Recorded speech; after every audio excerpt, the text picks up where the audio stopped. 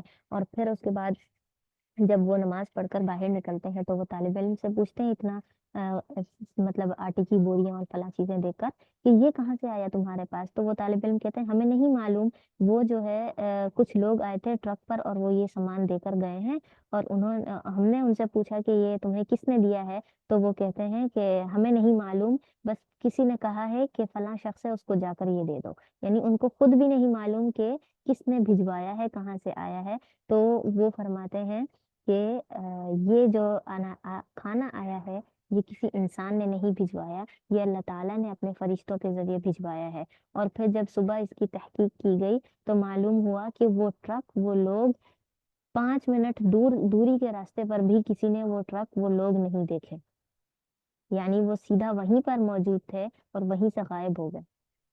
تو جب ہم اللہ سے مانگیں تو ہمارا یہ یقین ہونا چاہیے کہ اللہ اس نماز کے ذریعے سے، ہماری دعاؤں کے ذریعے سے ہمیں دے گا، ٹھیک ہے، صرف ہمارے مانگنے میں، ہمارے یقین میں کمی آ سکتی ہے، اللہ تعالیٰ دینے والی ذات ہے، وہ دینے سے کبھی نہیں تھکتے، ٹھیک ہے۔ تو وَاسْتَعِینُوا بِالصَّبْرِ وَالصَّلَاةِ، پہلے تو صبر کرنا ہے اس چیز پر اور پھر اس کو نماز کے ذریعے سے مدد مانگنی ہے۔ وَإِنَّهَا لَكَبِيرَةٌ، اور بے شک یہ بڑی بھاری چیز ہے، بہت ہی بھاری، یعنی کہ مشقت والی چیز ہے ہر ایک انسان کے لیے، لیکن کس کے لیے نہیں ہے، الا علی الخاشعین، مگر عاجزی کرنے والوں کے لیے۔ جو عاجز بندے ہوتے ہیں نا، جو دل سے یہ بات پہ یقین رکھتے ہیں کہ میں تو کچھ بھی نہیں کر سکتا، میرے پاس تو کچھ ہے ہی نہیں، اللہ ہی کرے گا جو ہی کرے گا۔ ہم نے کل پڑھا تھا ایاک نعبد و ایاک نستعین میں، سوری پرسوں والی تفسیر میں، کہ نستعین ہم صرف اور صرف اللہ تعالیٰ سے مانگے، تو اس صورت کے اندر جب ہماری یہی عاجزی ہوگی کہ صرف اللہ ہی دینے والا ہے، ہمارا تو کوئی کمال نہیں، کوئی دوسرا انسان دینے والا نہیں، تو ایسے عاجزی کرنے والے لوگوں پر نماز کوئی بھاری چیز نہیں ہے۔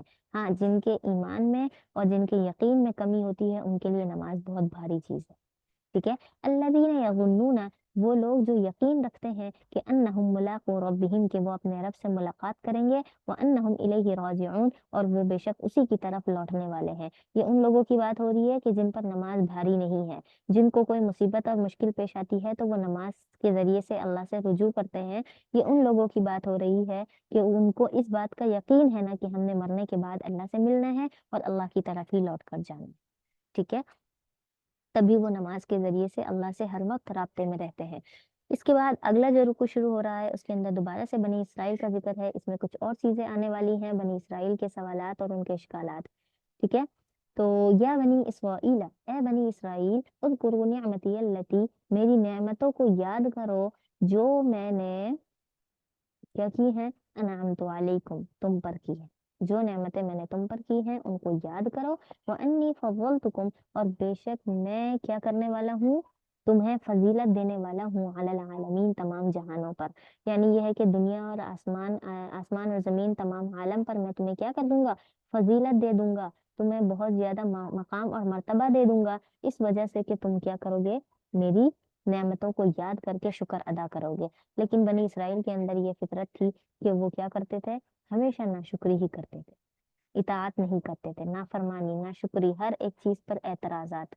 ٹھیک ہے، تو وَاتَّقُوا يَوْمًا لَا تَجْزِي نَفْسٌ، اور ڈرو تم اس دن سے، یومن اس دن سے، لا تجزی نفس، کہ نہیں فائدہ دے گا، کوئی فائدہ نہیں دے گا، نفس عن نفس، ایک انسان دوسرے انسان کو، شیئن کچھ بھی، یعنی ایک انسان دوسرے انسان کا اس دن کوئی فائدہ نہیں کر سکے گا، ولا يقبل منها شفاعہ، اور نہ ہی اس دن کوئی شفاعت قبول کی جائے گی، ولا يقبل، اور نہیں قبول کی جائے گی، شفاعہ کسی سے بھی کوئی شفاعت، ولا يؤخذ منها عدل، اور نہ ہی ان سے کوئی معاوضہ لیا جائے گا، یؤخذ لیا جائے گا، نہیں لیا جائے گا کوئی معاوضہ، ولا هم ينصرون، اور نہ ہی ان کی مدد کی جائے گی۔ یہ ان لوگوں کے بارے میں ہے جو کیا کرتے ہیں، نافرمانی کرتے ہیں، کفر کرتے ہیں، اللہ تعالیٰ کی نعمتوں سے انکار کرتے ہیں، ناشکری کرتے ہیں۔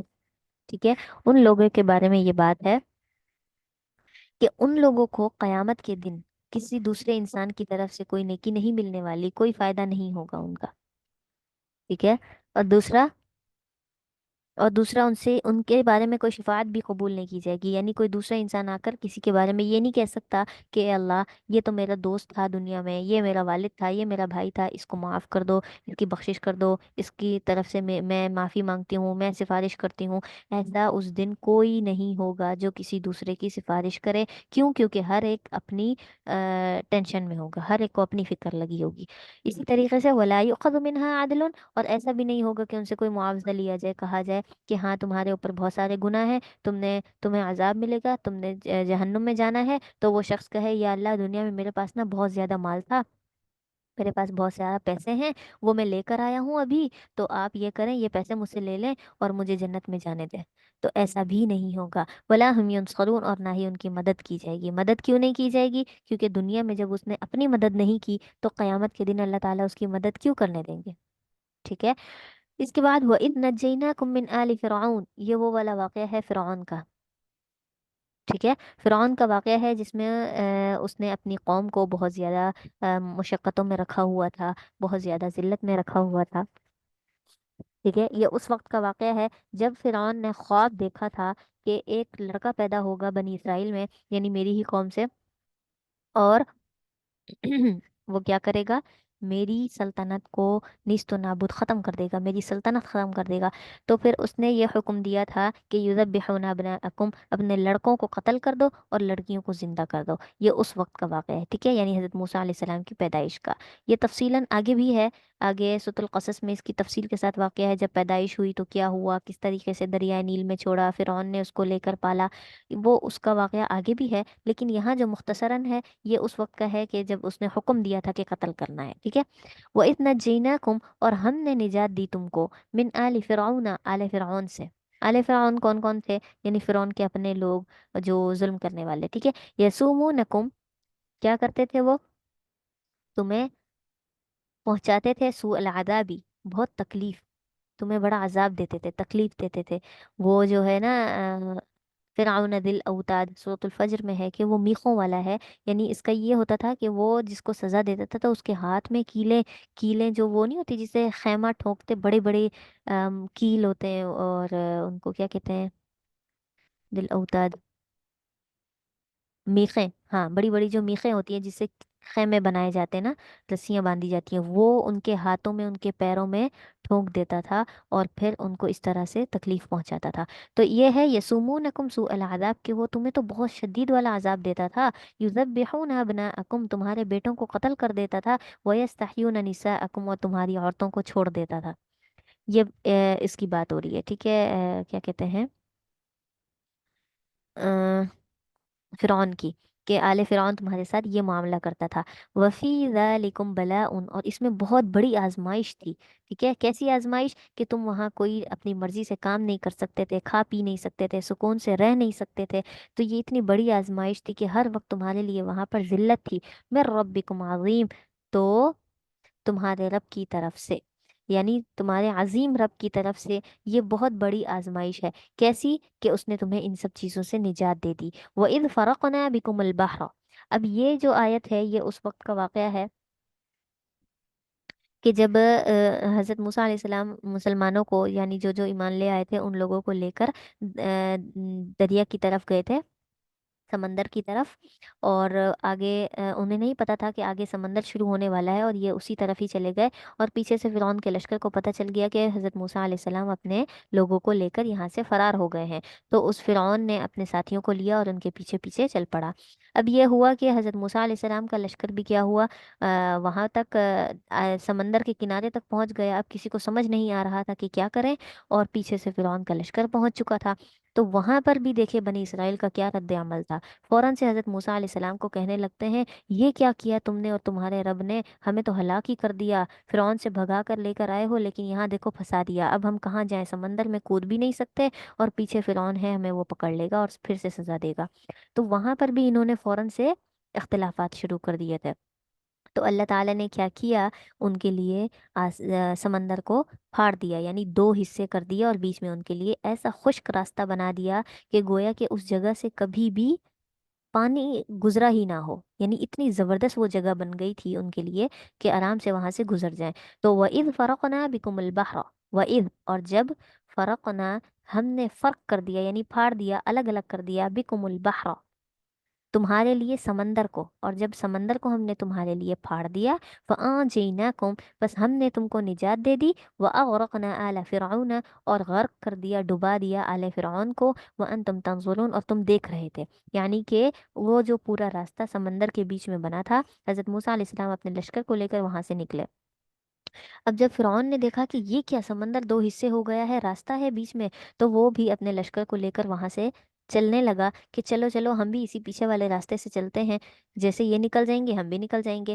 لیکن کیا ہوا، حضرت موسیٰ علیہ السلام کا لشکر جیسے ہی دوسری طرف ساحل پر پہنچا، اللہ تعالیٰ نے سمندر کو درمیان میں وہ حصہ ختم کر کے دونوں پانی آپس میں ملا دیے، اور فرعون کا لشکر جو بالکل بیچوں بیچ تھا، نہ واپس جا سکتا تھا نہ آگے بڑھ سکتا تھا، وہ کیا ہو گیا، وہیں پر غرق ہو گیا، ڈوب گیا۔ اچھا، یہاں تک تو یہ واقعہ تھا اس ایک آیت میں۔ اگلی جو آیت ہے وہ یہ واقعہ ہے کہ جب یہ لوگ نجات ہو گئی ان کو، یہ لوگ اپنے ملک شام میں چلے گئے وہاں پر، اور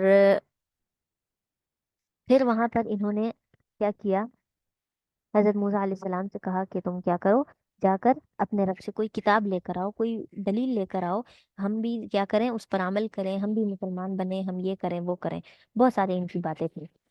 تو پھر حضرت موسیٰ علیہ السلام نے اللہ تعالیٰ سے پوچھا کہ کیا ہو، آ، نبوت تو مجھے دے دی ہے، اب کیا ہو مجھے کتاب بھی دے دی جائے تاکہ میں اپنی قوم کو آپ کے احکامات پہنچاؤں۔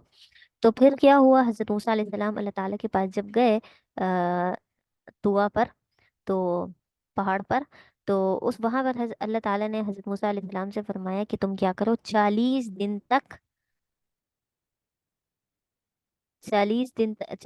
40 راتوں تک تم کیا کرو، خالق اللہ کے ہو جاؤ۔ خالق اللہ کے ہو جاؤ کا کیا مطلب ہے، یعنی تم کوئی تم اپنے آپ کو ان 40 دنوں میں عبادت میں مشغول کر لو، اور کیا کہتے ہیں، کوئی ایسی بدبودار چیز جیسے پیاز لہسن وغیرہ یہ چیزیں ہوتی ہیں نا، یہ مت کھاؤ، کیونکہ جب تم میرے قریب آؤ گے، تم مجھ سے کتاب لینے آؤ گے، تو تمہارے منہ سے ایسی کوئی ذائقے دار چیز کی اسمیل نہ آئے۔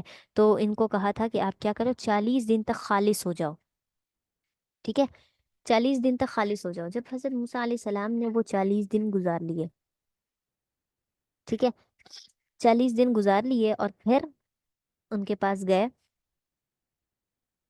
کتاب لینے کے لیے، تو یہ وہ والے 40 دن تھے جس میں انہوں نے، بنی اسرائیل نے کیا بنا لیا تھا، ایک بچڑا بنا لیا تھا، یعنی ایک جانور کے بچے کو انہوں نے، ہوا یہ تھا کہ ان کی قوم کے اندر ہی ایک وہ تھا جادوگر، جادوگر کا نام بہت مشہور ہے، کیا نام تھا اس کا،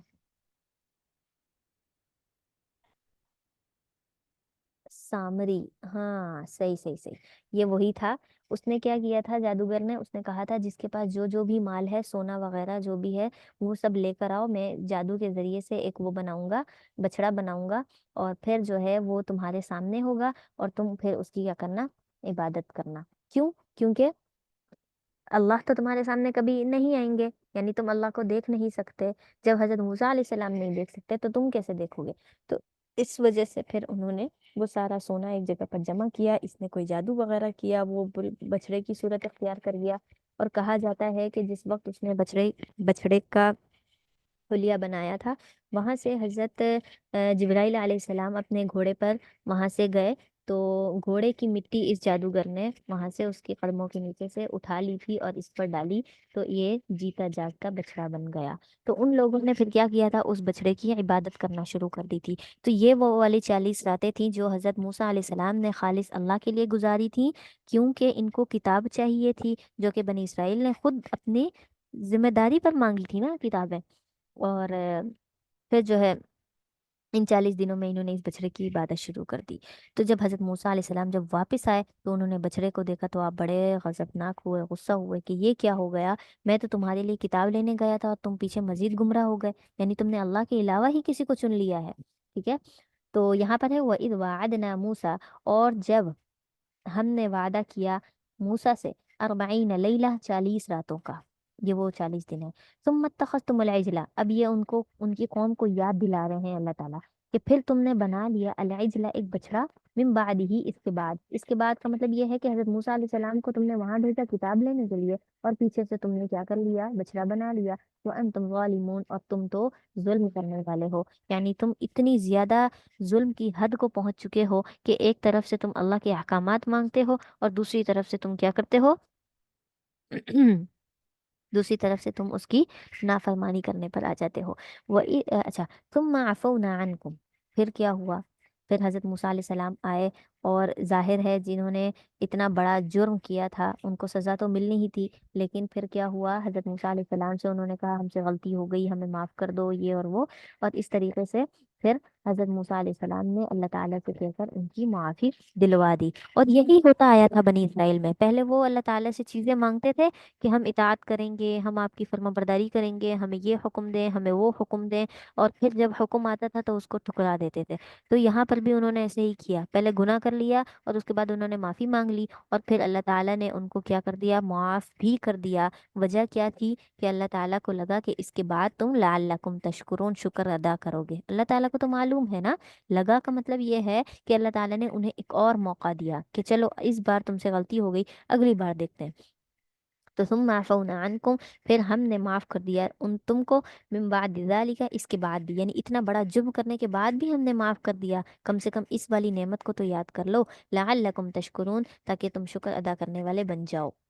وَإِذْ آتَيْنَا مُوسَى الْكِتَابَ، اور جب ہم نے موسیٰ علیہ السلام کو کتاب دی، والفرقان، اور معجزے دیے۔ معجزے آپ کو معلوم ہے، حضرت موسیٰ علیہ السلام کے جو 2 معجزے تھے، ید بیضا تھا، اور وہ جو سانپ والا تھا کہ لاٹھی پھینکتے تھے تو سانپ بن جاتی تھی، اور ہاتھ اپنے بغل میں داخل کرتے تھے تو وہ روشن ہو جاتا تھا۔ تو یہ اللہ تعالیٰ نے حضرت موسیٰ علیہ السلام کو معجزات دیے تھے، لعلکم تہتدون، معجزے کیوں دیے تھے؟ تاکہ تم ہدایت یافتہ ہو جاؤ۔ کیوں؟ کیونکہ معجزے تو صرف نبیوں کو ہی ملا کرتے ہیں، اس کے علاوہ کسی انسان کی اپنی جو ہے وہ نہیں ہے، کسی انسان کے بس میں نہیں ہے۔ ٹھیک ہے، تو جب کسی کے پاس معجزہ ہو، اور ایسا ہی تھا کہ جو امتیں تھیں وہ اپنے نبیوں سے معجزات مانگتی تھیں، جیسا کہ کفار مکہ نے بھی آپ صلی اللہ علیہ وسلم سے معجزہ مانگا تھا۔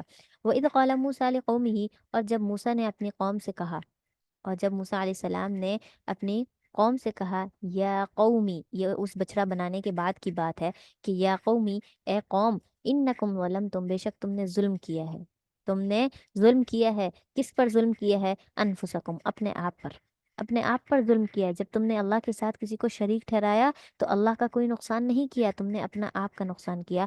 کیا نقصان کیا، کس وجہ سے نقصان کیا؟ باتخاذکم العجلہ، اس عجل کو یعنی بچڑے کو بنا کر، یہ جو تم نے گائے کا بچڑا بنایا ہے، اس کو بنا کر تم نے اپنے آپ پر بہت بڑا ظلم کیا ہے۔ اب تم کیا کرو، فتوبو الی باریئکم، فتوبو، پس تم توبہ کرو، الی باریئکم، باریئی، باری کہتے ہیں باری تعالی، حمد باری تعالی، تو یہ اللہ تعالیٰ کی